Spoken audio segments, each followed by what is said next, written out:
Olá, pessoal! Hoje vamos falar sobre Mateus 16:19, ligar e desligar. O que isso quer dizer?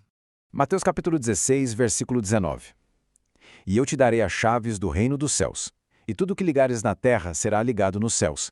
E tudo que desligares na terra será desligado nos céus. Olha, essas são palavras de Yeshua para Pedro. E são palavras que carregam um peso, uma autoridade, assim, imensa. Mas vamos combinar, o que exatamente significa ligar e desligar nesse contexto?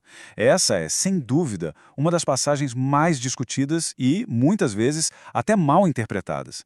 Então, a nossa proposta aqui é mergulhar fundo para a gente desvendar o que realmente está por trás dessa expressão tão poderosa. E para a gente entender o que Yeshua quis dizer, o primeiro passo é voltar no tempo. A gente precisa ir lá nas raízes, no significado bem literal dessas palavras, como elas eram usadas no Velho Testamento. A resposta, como quase sempre, está no contexto original. E olha que interessante, os verbos gregos que foram traduzidos como ligar e desligar, que são den e luen, na verdade significam literalmente amarrar e desamarrar. A ideia principal era bem física mesmo, sabe? Como atar ou soltar alguma coisa com uma corda. E a gente vê isso muito claramente no Velho Testamento. Lá em Juízes, por exemplo, a palavra é usada para amarrar uma pessoa, em Gênesis para amarrar um animal. E em 2 Reis, capítulo 17, versículo 4, o termo é usado até como sinônimo de aprisionar alguém. Ou seja, o sentido era sempre físico, bem concreto. Só que a língua é uma coisa viva, né? Ela evolui. E na época de Yeshua, ali no período do Segundo Templo, essas mesmíssimas palavras amarrar e desamarrar tinham ganhado um significado totalmente novo e crucial no ambiente dos rabinos. Vamos ver como essa virada de chave aconteceu. Aqui a gente vê a mudança de forma bem clara. A palavra que antes era sobre a ação física de amarrar evoluiu para o sentido legal e espiritual de proibir. E do outro lado, desamarrar passou a significar permitir. Entender essa evolução é o pulo do gato para a gente compreender Mateus 16. Então, o ponto central é este. Na cultura da época, os rabinos e sábios eram as pessoas que interpretavam a Torá para a vida prática da comunidade. Pensa assim, a lei diz para não trabalhar no sábado, mas o que exatamente é trabalho? Era a responsabilidade dos sábios decidir, ou seja, ligar, proibindo certas atividades, e desligar, permitindo outras.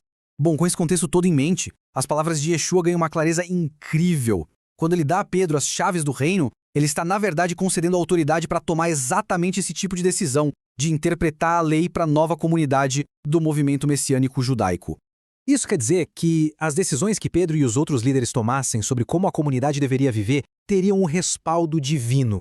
Era uma responsabilidade gigantesca, porque eles teriam que guiar o povo em situações novas, coisas que não estavam escritas com todas as letras na Torá.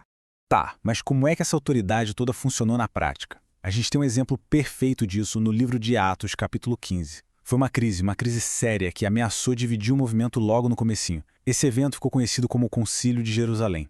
E a questão era uma verdadeira bomba relógio. A pergunta era, os não-judeus, os gentios, que estavam começando a seguir Yeshua, eles precisavam se submeter à circuncisão e a toda a lei de Moisés para fazer parte da comunidade?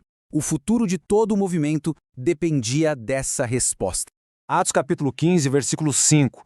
Alguns da seita dos fariseus, que tinham crido, se levantaram, dizendo que era mister circuncidá-los e mandar-lhes que guardassem a lei de Moisés. Ou seja, tinha um grupo importante ali dizendo não tem conversa. Para entrar na aliança, tem que passar pela circuncisão. Ponto final. E como é que eles resolveram essa confusão toda? Não foi no grito, não foi por impulso. O processo foi super cuidadoso. Primeiro, eles se reuniram em Jerusalém para um debate intenso. Depois, ouviram um testemunho crucial de Pedro. Com base nisso, Tiago fez uma proposta de conciliação que no final foi confirmada por toda a liderança e pela comunidade. Foi um verdadeiro modelo de deliberação.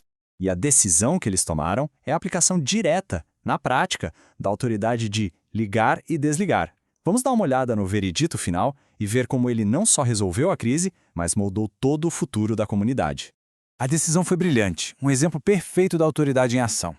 Eles desligaram, ou seja, permitiram que os gentios se juntassem à comunidade sem precisar da circuncisão, o que removeu uma barreira gigantesca. Ao mesmo tempo, eles ligaram, proibindo certas práticas que eram muito ligadas ao paganismo, como idolatria e imoralidade, para manter a santidade da comunidade. Foi uma decisão de um equilíbrio e de uma sabedoria incríveis.